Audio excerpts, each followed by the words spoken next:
Okay, before I begin this review, I find it amazing at all that the MCU made a movie about this guy.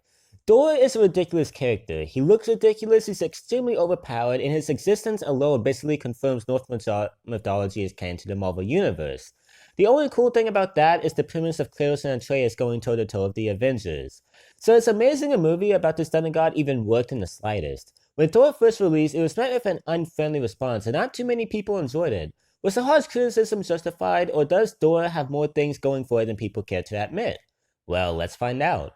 The plot of this movie has a mixed reaction out of me. Basically, Thor is about to be king of Asgard, but then he intentionally starts a war of the Bifrost because he's bloodthirsty. I thought that was a cool detail since in actual Norse mythology, Thor is a complete psychopath. Anyways, Thor is exiled to Earth for his harsh actions, and he has to prove himself worthy again to be able to wield his hammer Mimir. I hope I said that right because for some reason, I was never able to say Mimir. I was on board with the plot until it becomes clear this is going to be a fish out of water story except with Thor. The plot of this movie sounds like a recipe for disaster. Thor is obnoxious in the comics and TV shows, so to have a fish out of water movie with him sounds like an excruciating experience.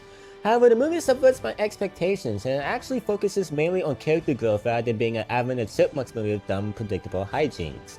There are a couple of fish out of water type jokes throughout, but they are all kind of funny. It never gets to the point where they're obnoxious. Overall, the plot sounds like a terrible premise, but it actually pulls itself together and manages to be an alright setup. However, when it comes to pacing, this is the first MCU movie that I think has terrible pacing. Even the Incredible Hulk had something going on all the time. Whenever Thor is not focusing mainly on Thor or what's going on at Asgard, the movie begins to drag, especially when it tries to develop the human characters.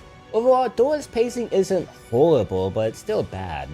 But what about the tone? Well, it's complicated. The movie is serious at first, then switches to fish out of the water type comedy, then starts switching back and forth throughout the movie.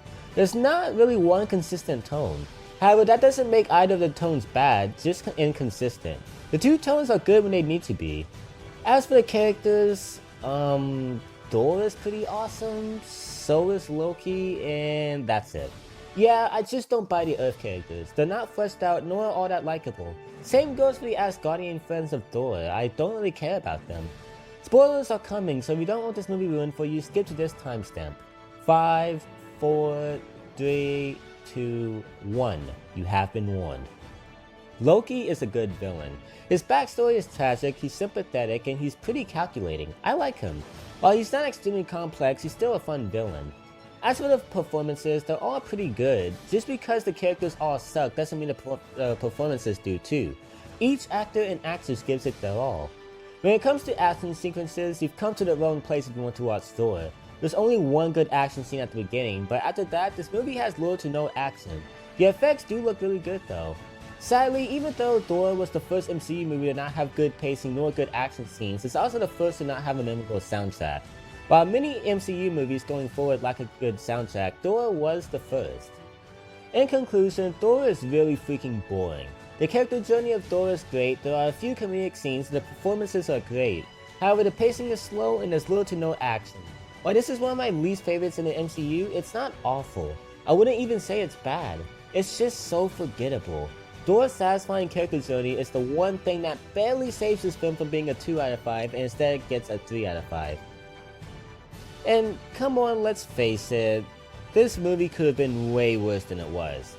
Anyways, I hope you guys have enjoyed this video. If you haven't, please like and subscribe, and as always, I will see you guys next time.